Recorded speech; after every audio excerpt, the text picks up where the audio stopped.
All right, I'm going to go ahead and get started.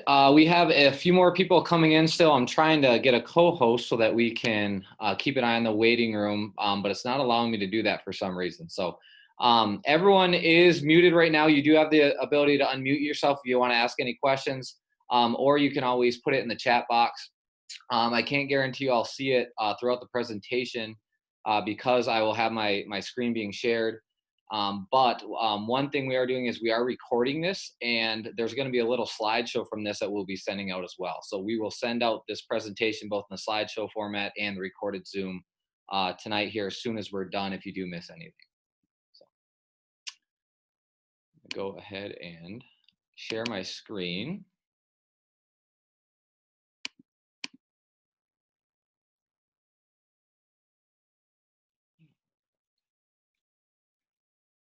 All right, we're going to try to move through some of these slides somewhat quickly, and then we'll open up for some questions at the end as well. And I'm also going to take a little bit of time to go through our athletic website and share that as well. So I will try not to take too much of your time tonight on this gorgeous night.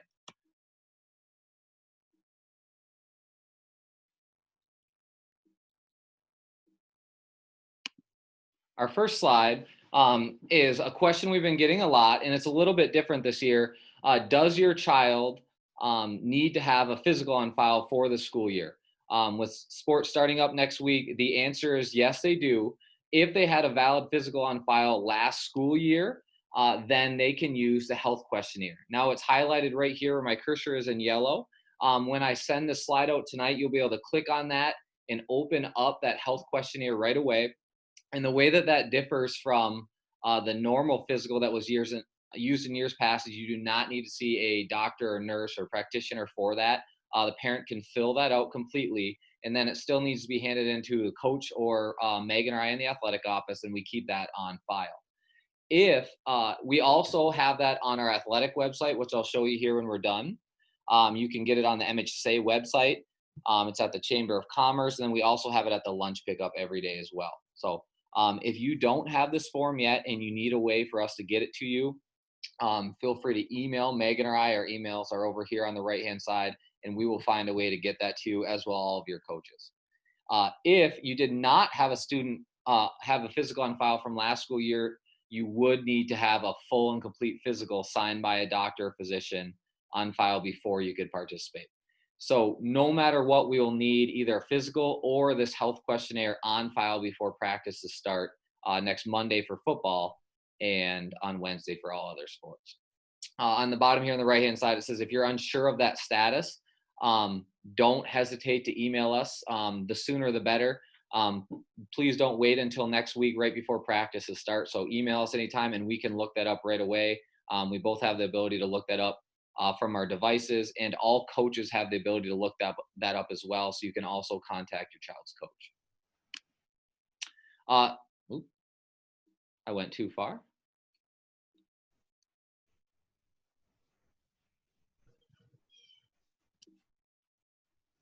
Sometimes my computer screen freezes up a little here, so I apologize. This is the varsity coaching contact information. The best way to reach any of the coaches is through email. These are also posted on the athletic website as well for the entire school year for winter and spring as well. But you can get these right off of the website. And once again, I'll be sending out this slideshow later tonight if you don't have a chance to write this down or save it.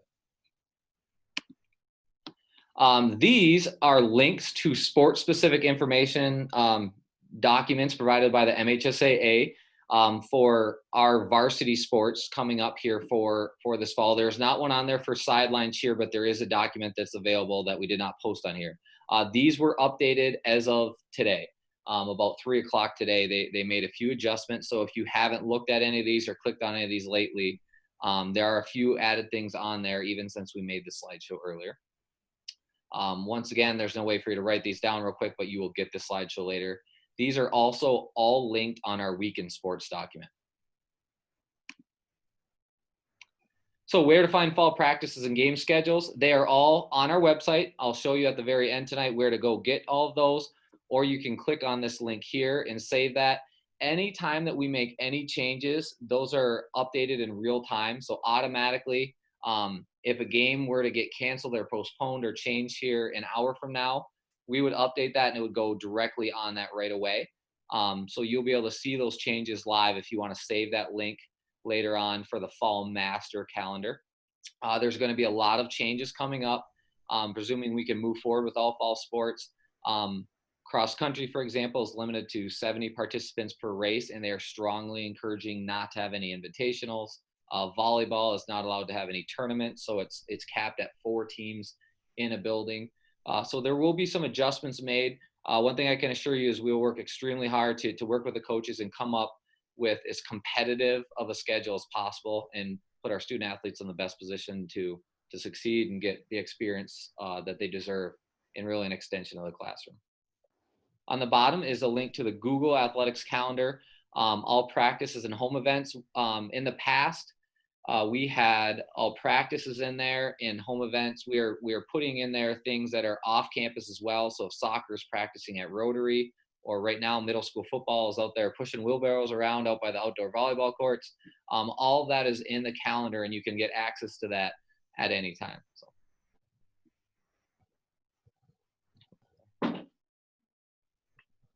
I am getting a note real quick to admit people in from the waiting room. Sorry about the screen share.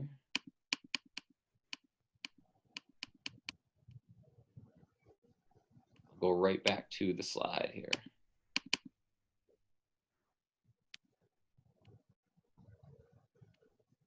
So one slide that we missed that I'll have to go back to was the first practice information for fall sports. And once again, I apologize for any mistakes I'm making here while I'm trying to share my screen. Was this right here. This shows where each of the fall sports are practicing for their first day only. This was posted on social media as well. And once again, this will be embedded in the slideshow. So this is showing exactly where your child should report for their very first practice of the year. And then from that point on, their coach will let them know and hand out paperwork with schedules throughout August and September. And most of those are already posted on that Google Calendar right now as well.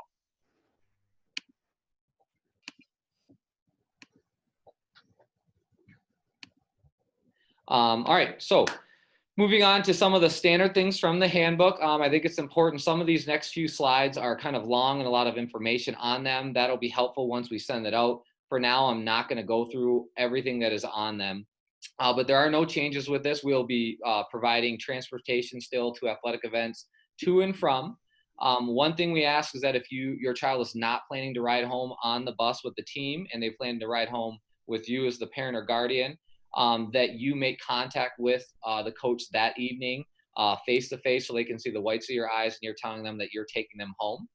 If you want your child to ride home with someone else, another adult, another parent or guardian, we just need that in writing. And so the best way is by email. We say the day before, as soon as you know, the better. Things come up, we understand that. So as soon as you know you need alternate arrangements, just let us know by email and in writing so that we can pass that along to the coach so that we don't have any confusion the night of when a coach has finished a contest and everyone's kind of scrambling around and counting numbers. So written approval for pre-approval.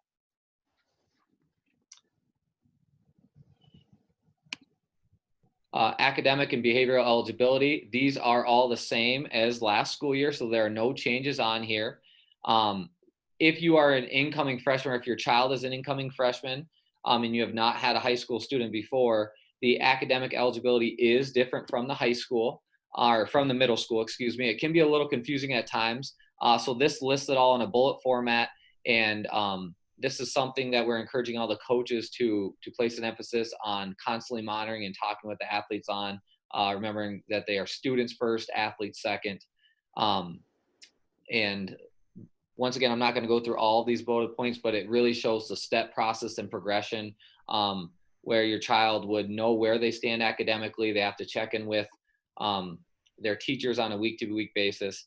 Eligibility does run from Sunday to Sunday. So one thing we'll say is at the absolute latest, we would let all athletes and coaches know where they stand by Friday. So heading into the weekend, they knew where they stand starting that Sunday that would go through all the way until the following Sunday. So today is Thursday, August 6th. We would let them know by tomorrow, August 7th, if we were in session and eligibility is running right now. So, and then their eligibility would run from this Sunday, the 9th through the 16th or 17th. A couple other things from the handbook. HAP, that is just another name for our Human Assistance Program when it comes to substance abuse policy, which is a year-round program. If you're a student athlete in any co-curricular, even more is expected of you. Co-curriculars are a privilege, not a right. So this is just showing some of the different steps and what the loss of eligibility would be. And then on the right side, this is just talking about conduct year-round. I like to use the term unbecoming of an athlete. You're representing Boyne City Public Schools year-round as an athlete and your team. So in the proper way, doing things the right way. And then the steps for handling those violations are listed as well. Parent-coach communication. This is going to go through 2 full slides. And once again, I am going to go through this kind of quickly as well. I will say this, we pride ourselves on communication within the athletic department. If you ever have questions that you need, whether it's directions to an event or questions on a practice time, you name it, do not hesitate to contact Megan or I, and we'll get you the information as quickly as possible.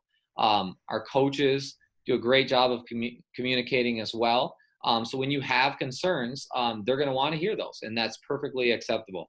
One thing that we ask is that you abide by the 24-hour rule, which is here under point 3. Please don't attempt to confront a coach or advisor right after a practice or a contest. Give it 24 hours. Think on it a little bit before that communication starts to take place. It is cut off just a little bit here on the bottom of the slide, and I will try to fix that. If you have any issues, the first thing that should be done would be contacting the coach first, and then the next step would be myself as the athletic director, and then we can go from there. But the very first step should be having that appointment with the coach or advisor.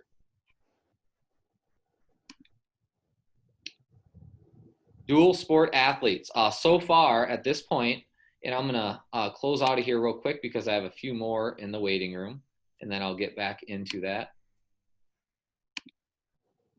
We have not had any forms yet, but if a student athlete wants to be a dual sport and play 2 different things, what's required is filling out a form where the parent signs, the athlete signs, and then also both head varsity coaches or both head coaches have the ability to sign that document as well.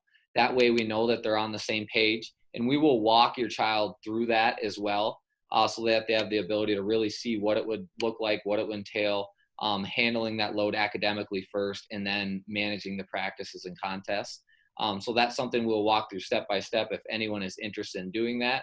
And we usually have 2 or 3 per season, fall, winter, and spring. We don't have any yet. So if that's something you're considering, now would be the time to get going on that process.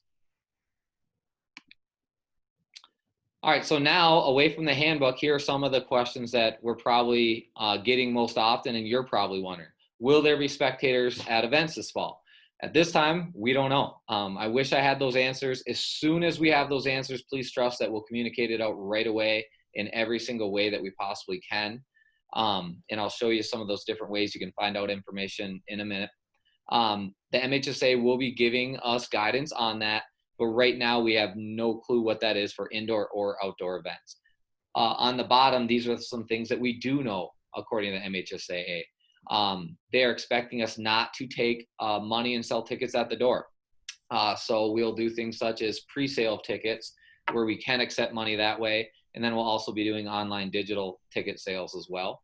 Some of that can be a little bit of a headache and can be confusing and make things a little more complicated. But we're working to try to make it as smooth and easy as possible for you. And I'll go through that in a minute as well. So right now we don't have a whole lot of information on spectators, but no, we know that you're going to want to see your child play. That's what is expected, and just trust that we'll do our best to make that happen and communicate as we get answers. So this is just talking a little bit about how we're going to handle that. So one, pre-sale of tickets. So let's say, for example, we have a home soccer game coming up, or football, volleyball, whatever that may be. We will arrange for ways where you could come ahead of time and buy an actual paper ticket that you would just show at the door when you come in that night, since we cannot sell tickets at the door at contests. And then the second is a link for how to go buy the tickets online. We're using a program called Ticket Spigot. They do a lot of the ticketing for NCAA events, and they're covering for a lot of high schools throughout the state and the whole country as well. So you could go on there and buy one ticket for, let's say, a volleyball game, or 3 or 4, or you could buy them for multiple games, or potentially an entire season pass. We're still not totally sure how we're going to operate this year as far as season passes, with the uncertainty if we're going to break that up with fall and winter or go throughout the whole school year. So hang tight on that. This is just kind of an example of what it would look like. I don't expect you to be able to see this very well at all, and it might look like just too much information on one slide. But essentially, you would just go to an app on your phone or on a computer. You'd buy your tickets. You could buy a ticket for weeks ahead in advance, and it would stay there in the My Tickets column. And then when you came to the gate, when you come in for a game, you would hold your phone out. It would show the actual ticket. You would then hold your finger on it for 2 seconds, and it would tear the ticket. And it would handle it that way for us. All right, will there be a separate set of parent meetings for each sport? One thing we did last year, and we were hoping to do continuing to move forward, was tonight being in the gym, and then having breakout sessions for each sport where we could cover everything in one night. Since we're not able to do that right now, there are some different opportunities if you choose to, by looking at this, to kind of have a one-on-one with the coach, so parents just for that specific sport. So each sport is going to be a little different, whether that's meeting after practice in the football bleachers, or at the track after cross country, or paperwork being sent home. But if there's any questions you have, once again, that paperwork didn't come home, or you're not able to make one of these meetings after your child's practice, please let us know. We will make sure we get it to you, whether it's in a hard copy or email or a phone call. We'll make sure we get the information out. Will there be team and individual pictures? Yes, there will. Kim Culver is going to take pictures once again for the teams. This is a tentative schedule. One reason I thought it was important to have on here is kids don't always bring picture forms home. So Coach Slate might give out a volleyball picture form next Wednesday, and pictures are 6 days later, and you might not see that picture form if you're not aware of when that time is. So this is a good thing to store in your memory bank right now. Coaches will be handing out these picture forms to student athletes here very, very soon, as early as next week when practice has started. Football players will be getting their picture forms by Monday. So it's important to look out for these. Ask them when they come home for practice if they have that picture form, so we can get them filled out and make that process a little more streamlined. These are some different ways to get, if you're not already on there, we have a couple hundred people on there right now to get one-way text or email messaging for athletic department updates. So anytime we've been getting these updates throughout the summer from the MHSAA, or games canceled when it comes to snow days and stuff like that, this is one quick way to get that information. It's once again one way through either text or email. Many coaches already use this for their program individually, so this is the unique code for the athletic department. Some other ways: the athletic website at BoyneCityAthletics.com, Facebook, Twitter, Instagram, and then Remind on there as well. So those are some of the other ways. And then we have the Boyne City fight song here on the end. One other thing I wanted to do is kind of go through the athletic website right now for a second. If you have not been on this, one thing you'll notice is as soon as you get to this website, if you scroll down, the very first thing that'll always pop up will be this Rambler wheel with the current week in sports. If you click on that, you'll be able to get pretty much anything you might need for information right now as well. You can see on there the Zoom information for tonight. A lot of the stuff that's on the slides are on there. You could scroll all the way down, information on physicals, some more relevant dates. And then all the way down the bottom, this is what it'll look like on a week-to-week basis as far as bus departure times, game start times, and we do that every single week. So this is a really, really handy document to get in the habit of going and looking at, and it's always right here, right away on this athletic website. The other thing is you can go to, let's say, fall sports. You can pick which sport you want to go to. So let's say volleyball, and then it'll show you by level: varsity, middle school, freshman. So let's say we went to girls varsity. And then on here is where you'll be able to see the schedule for the year as well. Other things you'll find are Rambler headquarters is where you can go on here and find that link to the practice calendar, contact information, that fall master schedule that we talked about, the varsity coaching staff list, and then a spreadsheet if you want to volunteer. The next link over is purchasing tickets online. So let's say you wanted to use the digital platform to buy tickets for the first football game on August 28th. You will click on that. It'll open up a new site, and it's not going to show the contest here, but all contests that we have on a week-to-week basis will be right here, and then you'll be able to get those tickets right away. Some other things, files and links is where you'll be able to find a copy of the physical form. I'll click on it real quick. The health questionnaire form, the handbooks, those are last year's handbooks, by the way, but a whole bunch of different stuff, the dual sport contract, on and on and on. So very handy, anything like that that you might want to print off. And then under here is, I don't know if you can see this real well, some sport-specific websites and some more information as well. So really handy website. Try to use that if you can. So, all right, that is all I have. Does anyone have any questions for me? You can unmute yourself if you want to, or put it in the chat box.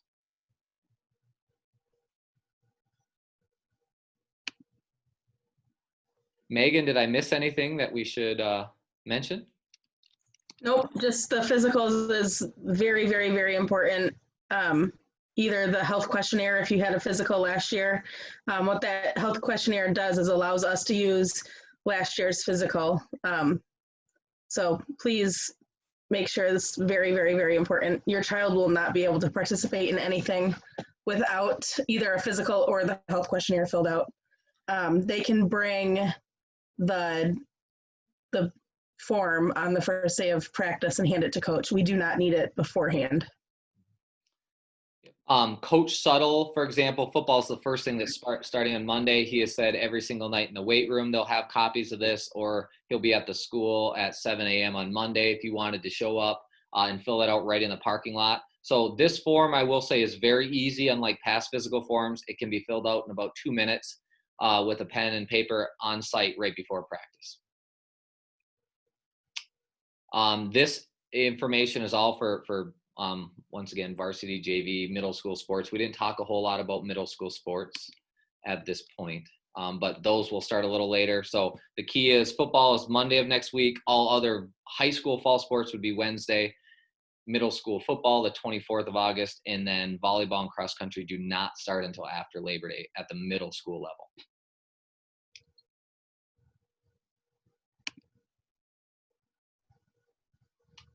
Seeing one question here, the coach for JV volleyball is Rachel Walsh.